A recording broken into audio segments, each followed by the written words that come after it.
Hi guys, from today I will be starting a new video series which is based on the ESP32. So we will be discussing the basics of ESP32, why we can use it, and then we will try to use different sensors and try to create different projects based on our own requirement.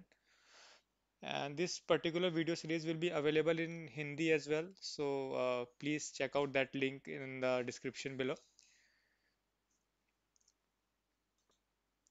So before starting this video series, let me give you some overview about my experience background. So I have more than 8 years of experience in software development. So this is not my profession. So I do that as a hobby. So I will be just sharing my knowledge which I have learned by doing lots of stuff with the ESP32. So that is the whole idea, to share your knowledge with the world.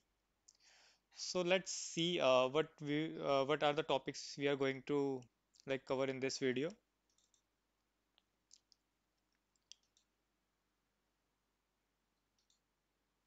So ESP32, an overview. So in this topic, in this particular video, we will be discussing like what is ESP32 and difference between ESP32 and Arduino, and different project which can be built with ESP32, and most important thing, where to buy that ESP32 in India, because I live in India, so that's why I have use this particular thing. But I think other part of the world can go with I think AliExpress or something. So let's just dive more into it.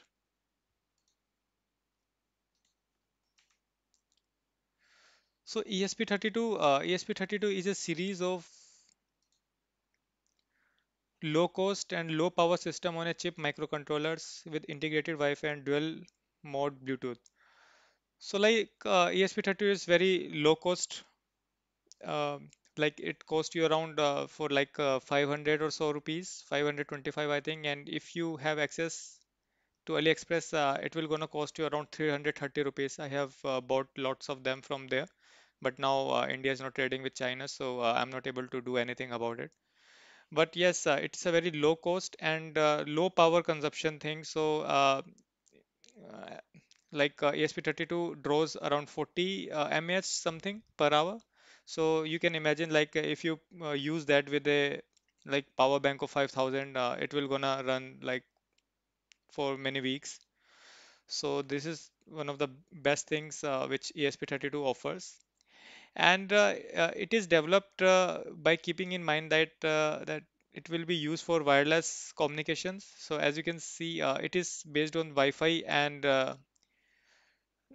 Bluetooth. So but the main problem with this is it can either be used with Wi-Fi or Bluetooth. So you need to decide what kind of project you want to build, whether it will be a Bluetooth based or a Wi-Fi based.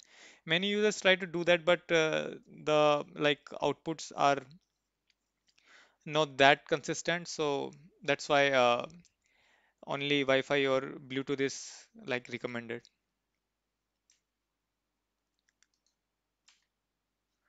So projects which can be built with ESP32.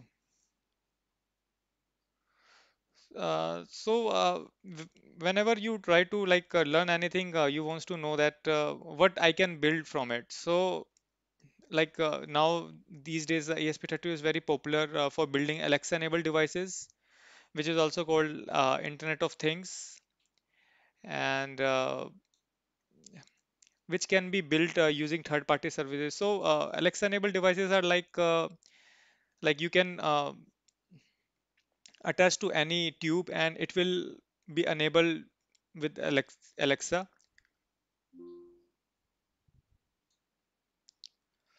So the idea is you can add your ESP32 and do some coding on it, and with third-party services like Synric Pro and many related services, helps us to communicate with your ESP32 and the server. So whenever you says command to Alexa and say that turn on this tube. So what it will do, it will go to the server, and from server it will communicate with ESP32, and gets the command like turn on, and then ESP32 will send the signal using voltage, and on that logically built uh, like circuit, it will turn on and off our tube. So that is one thing which is widely like used with ESP32 now. And another very basic example is remote car. So many users are using Bluetooth for controlling remote cars. So the main heart of this is ESP32, and using like different types of motors and servo motors, they able to like build a car.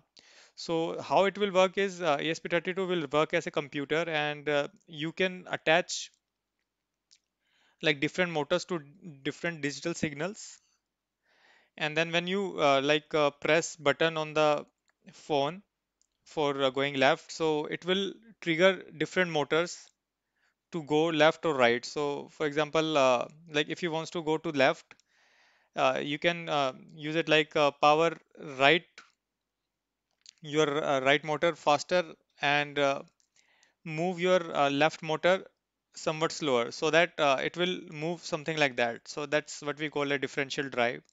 So that kind of logic can be built using this, because everything is can be built using programming.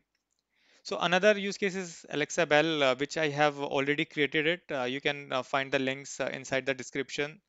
So I have used one service from the Syndic Pro, and using that, I'm able to build a logical circuit which will get triggered whenever anyone presses a bell. So whenever anyone presses a bell, it will trigger a web request to that server, and from server, it will again give some response to the Alexa, and Alexa will start doing announcements like your balcony bell is pressed. So do check out that video. And another very popular these days is surveillance camera using ESP32 cam. So it's a totally a different board we are talking about. So, but that is based on the ESP32. So it has a like a serial cable connector for camera, and it's totally a new board. So with the use of that, you can like plugged it into anywhere, and you can access it locally. So it is not Alexa enable right now, and I don't remember any service provider is capable of doing that, but for local usage it can be used like that. So that is another use case for ESP32 based thing. And this temperature humidity sensors and gas sensors are widely used right now, and I have been using that, I think for 2 years now. So I have used a temperature and humidity sensor with ESP32, and what it does is it posts every 10 seconds to the server the current temperature of your room. And I have created a Alexa skill to fetch those data. So whenever I say Alexa, ask admin to tell my room temperature, so it will communicate with the API, and from that API I'm getting the values. So you can see how powerful this particular controller is. It costs around 600 to 700 rupees, and it is capable of reading like sensor data and able to post to your servers. So before these things, when we wants to do it, we need to create add a particular computer and then do all those programming in it. But with this lightweight thing, you can do it like put anywhere, and it will start communicating with your Wi-Fi, and use like different sensors to communicate with your server. So another is burglar alarm system and many more. So burglar alarm system is like you can create it like using ultrasonic sensors or maybe infrared sensor. So whenever anyone pass from that sensor, it will like change the value, and from that value, you can program it like if it is like someone is really close to some object, you can trigger some services. You can use Synric Pro, or you can create your own custom web API code to trigger different things on it, like maybe sending message using your web APIs or so. So all things can be done logically, and the imagination is endless. you can just start using it, and many different ideas will come to you automatically. So this is I just want to going want to give an overview about the whole thing. So what is the difference between ESP32 and Arduino? So before dive into this, let me just show you how ESP32 actually looks like. I forgot to show you. So this is the ESP32 board, and as you can see, this is a micro USB from which you can put give power to it, and this port is also used for uploading the code. So it has a chip, programmable chip, in which you program the board to use different logics for yourself. And these are the two buttons. One is for resetting, so whenever it will go into some unbehavioral stage, you can use that reset button. And another one can be used as a switch. We will be creating videos for that. And this is how this whole board looks like. It has a different pins which is used for getting output from the board, and also giving input from the board. So we will be discussing in upcoming videos how to use that. So how it is different from Arduino? So for Arduino, this is this is, I think, one of the first boards comes into the market when you talk about the microcontroller. But the only problem with Arduino is it is not based on Wi-Fi or Bluetooth. So in order to use any Bluetooth or Wi-Fi with Arduino, you need to purchase a separate shield for that, and it is not easily available in India. And even if it is available, it costs you a lot. But with ESP32, it already built in with the Wi-Fi and Bluetooth, so you don't need to purchase any different shield. So it comes out of the box when you and you can just start using it.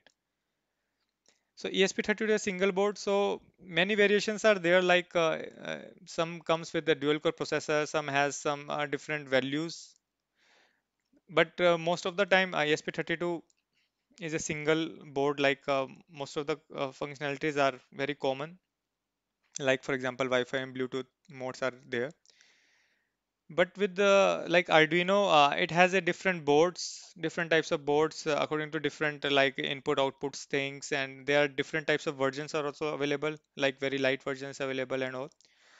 So that is that, and its main purpose for ESP32 is wireless connectivity. As I have told you earlier, IoT things is the main requirement for this particular board, so that users can purchase this and start using it for wireless communications. And the main purpose why Arduino comes into the market is for using do-it-yourself projects. So you can create different types of maybe a distance sensor or humidity sensors kind of, but there is nothing to do with internet connectivity for that. So different digital devices are using it. You might use this for creating calculators or so.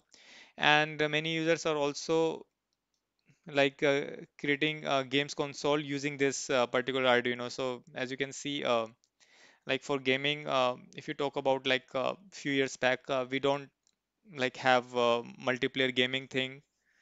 So if you have remember retro gaming, that can be also built with this Arduino thing, because it has many digital inputs and output pins as compared to the SP32. So the basic price you can get is for ESP32, it can cost you around 525 in Amazon.